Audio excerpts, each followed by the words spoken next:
Um deles, principalmente, talvez dos mais impactados com esse aumento das tarifas que está se avizinhando, pessoal, principalmente o das laranjas, que o Brasil é uma potência imensa, né? É a importação, o aumento das tarifas de importação, no caso, pelos importadores americanos, da citricultura.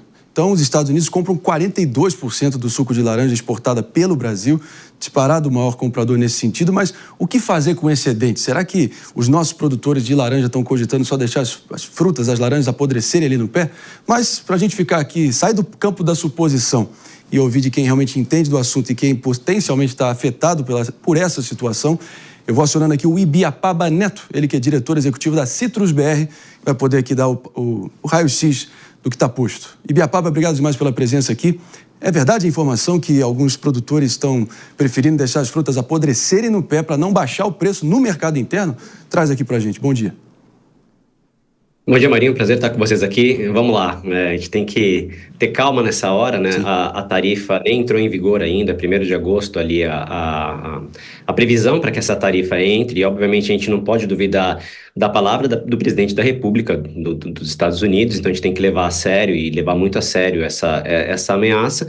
O que acontece? A gente está no início da safra de laranja no Brasil, é uma safra que ela começou ali em meados de junho, então a gente está caminhando aí para o final do segundo mês, né, da safra brasileira, e majoritariamente essa safra ela é destinada para a indústria, para processamento de suco, que é o setor que eu represento aqui. E o segundo maior mercado para a exportação de suco do Brasil é justamente os Estados Unidos, que representa 42% das exportações brasileiras, um pouquinho atrás da Europa, que demanda 52% das exportações brasileiras. Então, o que acontece hoje? Hoje nós temos um risco. O que está colocado à mesa é o mercado americano, e vamos quantificar um pouco disso. O mercado americano, no ano passado, a gente pegando os números da safra 2024, 2025, que fechou agora há pouquinho, em 30 de junho passado, o Brasil embarcou 305 mil toneladas de suco de laranja para os Estados Unidos. Isso representa alguma coisa ao redor de 85 milhões de caixas de laranja que foram transformadas em suco, que foram para o mercado americano. Então, o tamanho do buraco que a gente tem potencialmente na demanda é esse. São 85 milhões de caixas de laranja, ou cerca de 3,2 milhões de toneladas de fruta que teriam como destino os Estados Unidos. Ainda tem muita água para passar por debaixo da ponte. Essa laranja toda, obviamente, ela não está disponível, ela vai ficar disponível ao longo desta safra, mas sem sombra de dúvida a gente tem um elefante na sala, né? Bota elefante nisso, né? Pelo amor de Deus. Inclusive, se continuar do jeito que está, a única laranja que vai sobrar nos Estados Unidos é o próprio presidente Donald Trump. Pelo amor de Deus. Mas a gente precisa botar essa bola no chão e ter mais, enfim, e prezar pelos nossos produtores da citricultura que, desculpa, é uma potência e tanto. Mostrando aqui o Mano Ferreira para a próxima pergunta. Bom dia. A gente segue a gente. Bom dia, Ibiapaba. Obrigado pela entrevista. Eu queria que você trouxesse um pouco qual a visão do setor sobre a atuação do governo brasileiro e também dos senadores que estão indo nessa comitiva. Vocês avaliam como um esforço positivo essa ida dos senadores e como avaliam a diplomacia brasileira até aqui? Bem, vamos lá. Primeiro, acho que começando aqui pela diplomacia brasileira. A diplomacia brasileira, ela tecnicamente é muito boa, tá, gente? Assim, a diplomacia brasileira é daquelas instituições que a gente tem que passam os governos e a gente tem uma estrutura de Estado muito robusta. Então, assim, do ponto de vista técnico, de negociação, de preparo, a diplomacia brasileira ela não perde para nenhuma do mundo. Eu já tive a oportunidade de acompanhar ao longo de alguns governos de diferentes matizes ideológicas, negociações, e o que a gente vê realmente, o Brasil é muito respeitado tecnicamente pela sua diplomacia. Bem, dito isso, o que a gente vê? A gente vê que o governo brasileiro ele tem optado por se locomover por por meio das vias mais tradicionais de comunicação, junto com o governo americano, esperando uma resposta do outro lado. O que o setor privado tem falado para o governo americano, e aqui eu trago para vocês absolutamente a mesma coisa que eu trouxe na reunião com o vice-presidente Alckmin dias atrás. A gente precisa de calma, nós precisamos de não levar estas eventuais provocações ou retóricas para o fígado e pensar no interesse do país como uma maneira toda. Claro, tem as questões de soberania e tem outras coisas, acho que isso absolutamente não está na mesa, como foi bem colocado por vocês anteriormente, mas em algum momento essas questões comerciais a gente imagina, como o setor privado, que é um setor pragmático, que essas questões elas serão colocadas à mesa. E na hora que elas forem colocadas à mesa, a gente tem que estar preparado. O ponto é, quando isso vai acontecer? E a que custo, obviamente, porque, enfim, né, a safra vai continuando, a laranja, enfim, está no pé, enfim, não espera muito. Então, assim, tem, obviamente, uma ansiedade da nossa parte. E dos senadores, enfim, obviamente, a prerrogativa de negociação, ela é do executivo, não é do legislativo, mas é muito natural que haja, inclusive, esse tipo de interlocução entre legislativos de diferentes blocos. Recentemente, inclusive, numa situação muito diferente, teve aí um debate importante de legisladores brasileiros com legisladores da União Europeia. Então, isso é natural. Hoje, obviamente, a gente tem aí um pouco mais de luz sobre essa delegação, porque a gente está no meio de uma crise. Agora, procurar interlocuções, eu acho que é de bom tom por todos os poderes instituídos.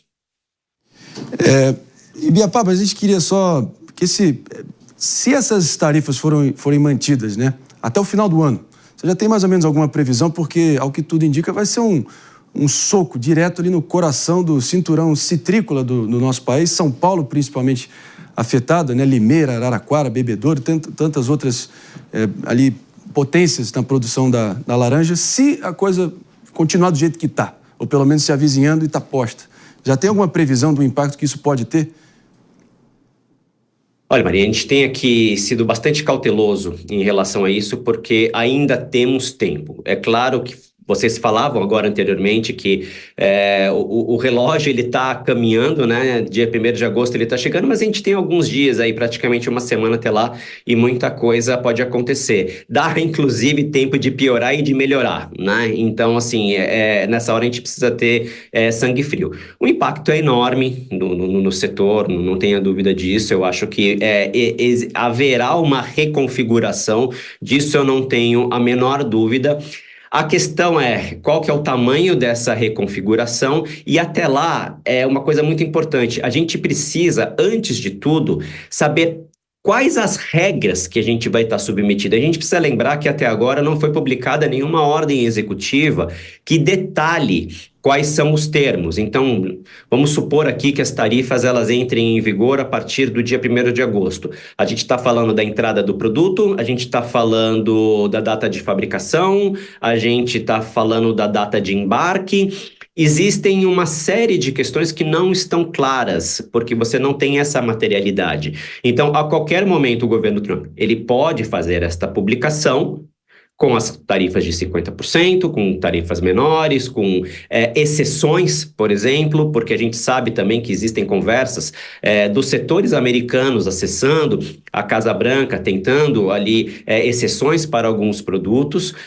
E aí, dentro disso, sem essas regras, sem essa clareza, é muito difícil a gente fazer qualquer tipo de previsão. O que a gente sabe é que uma grande reconfiguração ela pode acontecer sim, mas a gente torce que nesses dias que se aproximam, a gente possa de repente ter aí alguma boa notícia e baixar um pouco essa temperatura. É isso aí, Ibiapaba, a gente torce para que sim, até porque um setor essencialmente exportador como que você participa e representa, né, depende, querendo ou não, do humor diplomático entre os dois países. Então, essa situação toda está mostrando que a política externa brasileira dos últimos anos também tem um baita de um impacto nos produtores locais, em Matão, em Araraquara, em Limeira, em Bebedouro, em tantos outros lugares. Então, as palavras têm consequências, né? Esse é o meu ponto aqui. Mas é hora realmente dos adultos entrarem na sala.